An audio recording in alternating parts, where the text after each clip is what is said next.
सदगुरुदेव की जय हो। पूर्ण ब्रह्म परमेश्वर बंदी छोड़ पूर्ण ब्रह्म परमेश्वर सदगुरु संत रामपाल जी महाराज जी की जय हो। बारम्बार सत कोट कोट करोड़वा सहस्रों संको संको दंडाकार प्रणाम है। मेरे इष्ट देव आराध्य देव संकट मोचन पूर्ण ब्रह्म परमात्मा बंदी छोड़ कबीर परमेश्वर साहब जी की जय हो। बारम्बार सत कोट कोट करोड़वा संखोवा दंडाकार प्रणाम है। बंदी छोड़ संत गरीबदास जी महाराज जी की जय हो। बंदी छोड़ स्वामी राम देवानंद बाबा गुरु महाराज जी की जय हो। बंदी छोड़ पूर्ण ब्रह्म परमेश्वर सदगुरु रामपाल जी महाराज जी की जय हो। सभी भगत भाइयों और बहनों को सत साहिब और सभी जगत के भाइयों और बहनों को नमस्ते प्यार भरा राम राम सत साहिब। और दास का नाम है राम किशोर दास उर्फ गुप्ता जी, दामोदर नगर, कानपुर, उत्तर प्रदेश। और दास का मोबाइल नंबर है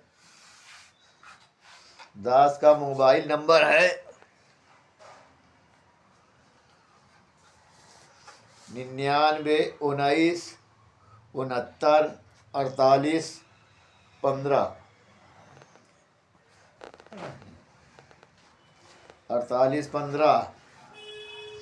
और 9919694815। और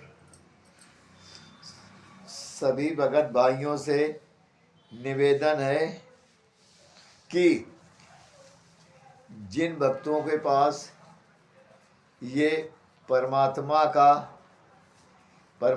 के कृपा से, ये प्रेरणा से, ये जो हमारे हाथ में पुस्तक है, इस पुस्तक में बहुत बड़े बड़े राज छिपे हैं और इसमें एक से एक सच्चाई, खड़ंतों की सच्चाई है और ज्ञानियों के लिए ज्ञान भी है और खड़ंतकारियों के लिए ये जहर बिल्कुल विष है। इसलिए मैनेजमेंट आरएस के गुंडे भक्तों से कहते हैं कि ये किताब को ना पढ़ना, नहीं नाम खंड हो जाएगा। पवन दास, संजय दास, ये सब कहते हैं कि ये किताब ना पढ़ो। और ये ज्ञान अमृत जो है पुस्तक कोर्ट की फाइल से बनाई गई है, जजमेंट की फाइल है कोर्ट की। और ये छुड़ानी धाम से लेकर के करौठा आश्रम 2006 का और 2009 का, 2013 का पूरा विवरण सहित, और इसी करौठा कांड में 2006 में ये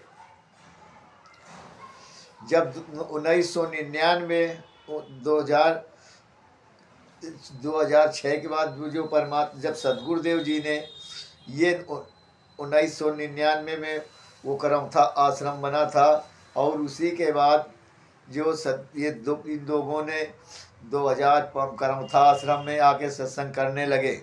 और जब सत्संग करने लगे तो 2000 और वहाँ रोहतक में महेंद्र के घर जाते थे तो महेंद्र को समझाते थे ये भक्ति करो और ये इधर उधर की बात सब छोड़ दो। वो नहीं कहता था, बोलता था। और एक दिन अंत में कहने लगा कि आप अगर ये सब कहना है तो मेरे घर मत आया करो। और जब करौठा आश्रम में सदगुरुदेव जी तो ये 2005 में महेंद्र दास सदगुरुदेव जी का कलयुगी भाई ये आश्रम में आया और आ करके कुछ दिनों के बाद अपने दोस्त को बलजीत लहरी को भी ले आया और ये वहाँ का प्रबंधन अपने हाथ में ले लिया। और ये सब इनके सदगुरुदेव की परिवार वाले और ये सब ये कहते थे कि ये आश्रम ख़त्म कर दो और संत रामपाल जी को, महाराज जी को जान से मार दो। और ये नाम लगाते कि ये आर समाजी ऐसा करना चाहते थे। आर समाजी और कोई नहीं थे। आर समाजी इन्हीं के सदगुरुदेव जी के कलयुगी लड़की, कलयुगी बेटा और कलयुगी बहन बानोई, भाई भतीजा, फूफू फूफा के, फूफी फूफा के, नाते रिश्तेदार, मामा मामी के, ये सब नाते रिश्तेदार यही सवार समाजी थे। और इन्हीं लोगों ने भूपेंद्र सिंह हुड्डा से मिल करके, कांग्रेस की सरकार थी उस समय, मिल करके आर समाजी क्योंकि थे रामपाल की बात की, एक की दो तीन गढ़ी, तो इसीलिए वो भी तो तैयार हो गए। और जो है ये इनको जो है और इनको सह मिल के मजबूती मिल गई इन लोगों को। और इन्होंने जो क्या किया पहले तो इस छुड़ानी धाम में इन परिवार वाले आदमी और औरतों को कई गाड़ियों से लेकर वहाँ पहुँचे। तो वहाँ जा कर के झगड़ा किया और झगड़ा करने के बाद फिर झगड़ा करने के बाद वहाँ के उस एक शायद उनका नाम याद नहीं है, उसके नाक में इनके बानोई ने एक तमंचा की बट से नाक में मारा तो उसकी नाक टूट गई। और वहाँ के केस में सदगुरुदेव जी और कुछ 33 शायद लोग थे, उन लोगों के ऊपर FIR दर्ज हुई और ये मुकदमा चलता रहा। मगर कुछ दिनों के बाद वो छूट सब खत्म हो गया। और फिर इन लोगों ने चक्रव्यूह रचना शुरू कर दिया। चक्रव्यूह तैयार करते करते किया और तैयार करके ये 2005-06 में बरवाला कांड करौथा कांड करवा दिया। और करौथा कांड में सदगुरुदेव जी को ये जान से मारना चाहते थे और करौथा आश्रम खत्म करना चाहते थे। मगर जाको राखे साइया मार सके ना कोई, तो सदगुरुदेव जी को तो के पास नहीं पहुंच पाए, मगर एक गांव के सोनू नाम के लड़के को मार दिया। और उसमें काफ़ी लोग भी घायल भी हुए। और इनका सदगुरुदेव जी के सहित 38 लोगों के ऊपर केस दर्ज हुआ सदगुरुदेव जी लगा के। और वो केस चलता रहा। अब किसी ने सब तो छूट आए जमानत से, और सदगुरुदेव जी कोई छुटाने आज तक ना घर के बच्चे गए, ना लड़के गए, ना पत्नी गई, ना भाई गया, ना बानोई गया, कोई भी जमानत लेने नहीं गया। और तो सदगुरुदेव जी के रोहतक में कोर्ट ने स्वयं अपने बंद पत्र में, सदगुरुदेव जी के बंद पत्र में उनको जमानत दे दी 22 महीने के बाद। और फिर ये तैलक चक्रव्यूह रचते रचते फिर इसके बाद फिर प्लान सहित ये बलजीत लहरी ने बरवाला में एक छोटा सा 1 बीघा में आश्रम बनवा दिया और वहाँ इनको लेकर सदगुरुदेव के सत्संग करने ले गए। और धीरे धीरे वो चक्रव्यूह चलता रहा। और फिर इन्होंने एक ज़मीन खरीदी, ये जिस आश्रम में हम आप लोग सब जाते थे वहाँ खरीद कर आश्रम बनाया। और आश्रम बरवाला छोटे आश्रम में भी कुछ कांड हुआ था। और आश्रम बनवाया और बनवा के यहाँ सत्संग करते रहे। फिर यहाँ अपनी चक्रव्यूह की विधि चलती रही। और सदगुरुदेव जी के लिए मैंने पूरा प्रबंधन तंत्र अपने हाथ में लिए थे। और सदगुरुदेव जी को बंदूकों की नोक पर, हथियारों के नोक पर रखते थे। कहते थे कि संत रामपाल जी महाराज सदगुरुदेव जी का केवल काम सत्संग करना है और आशीर्वाद देना है, और किसी बात से इनको मतलब नहीं है। फिर इन्होंने इसके पहले रोहतक में कोई पार्क है, पार्क का ध्यान नहीं है, उस पार्क में इन्होंने कमेटी बनाई, राष्ट्रीय समाज सेवा समिति। और उसमें सदगुरुदेव के कुछ मौजूद भगत भी थे। और इन्हीं के राम कुमार ढाका, महेंद्र, यही बलजीत लहरी, परसोत्तम सैनी और यही बहुत काफ़ी 51 सदस्य थे उसमें।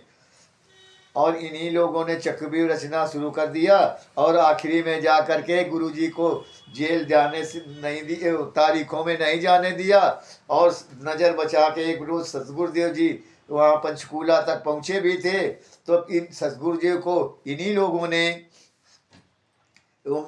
कमांडो के सहित साथ में ले जा करके सतगुरुदेव को पंचकूला से नज़र बंद करके जबरदस्ती ले आए और यहाँ नज़र बंद करके आश्रम में रख दिया और फिर वहीं से धीरे धीरे तारीख में न जाने दिया न ये किया। और नाम ये राम कुमार डाका गया भी, राम कंवर डाका तो ये सतगुरुदेव जी को कहने लगा। तो एक मर्तबे जब सतगुरुदेव जी की फिर तारीख हुई तो उसमें गए तो राम कुमार ढाका से राष्ट्रीय समाज सेवा हमारी नहीं है और राम कुमार ढाका से जवाब सवाल किया जाए तो ये चिढ़ गया और फिर ये और ज़्यादा उपद्रव करने लगा। इसी में जो है कांड बरवाला 18 नवंबर को बरवाला कांड करवा ही दिया।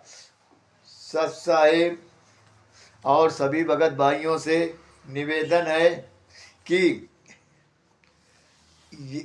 ज्ञान अमृत एवं षड्यंत्र का पुस्तक मंगाएं और इसको पढ़ें। और जो उन लोगों के लिए भी है जो वीडियो देखते हो, ये पुस्तक मंगा ज्ञान अमृत एवं षड्यंत्र का भी पुस्तक मंगाएं और पढ़ें, इसकी सच्चाई जाने और वीडियो बना बना करके सच्चाई को उजागर करें। और ये मैनेजमेंट के जो भगत के यहाँ भी भगत हैं, इन भगत भाइयों से निवेदन है कि वहाँ से ये किताब मंगाओ, पढ़ो कि सतगुरुदेव जी ने कहा है चाहे जिसकी किताबें पढ़ो, पुस्तकें पढ़ो। पुस्तक पढ़ने की कोई रोक नहीं है, पुस्तक में जो अच्छा लगे वो आप ले सकते हैं, उसको रखो। और पवन ठग के कहने में लगोगे, मैनेजमेंट के कहने में लगोगे तो ऐसे जो पछताते रह जाओगे। सत साहेब और इस पुस्तक का मंगाने का पता है हाई कोर्ट के सीनियर एडवोकेट शशिभूषण दास, सासाराम बिहार,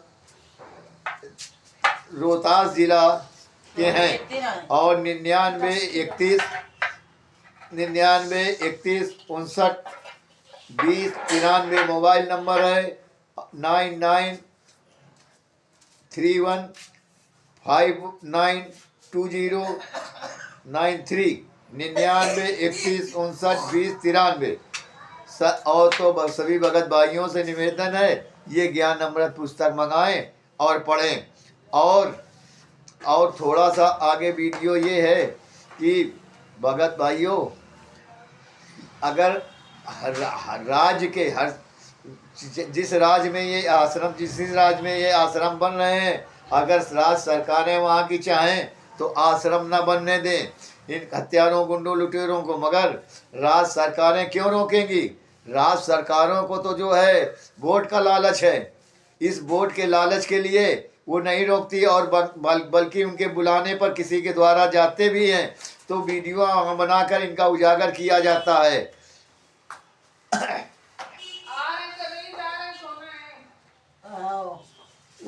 उजागर करते हैं और सभी तो भगत भाइयों ये वोट के लालच की वजह से नहीं, ये भी नेता नहीं रोकेंगे, मंत्री रोकेंगे कि इनको जो है न बनाने दें। सत साहेब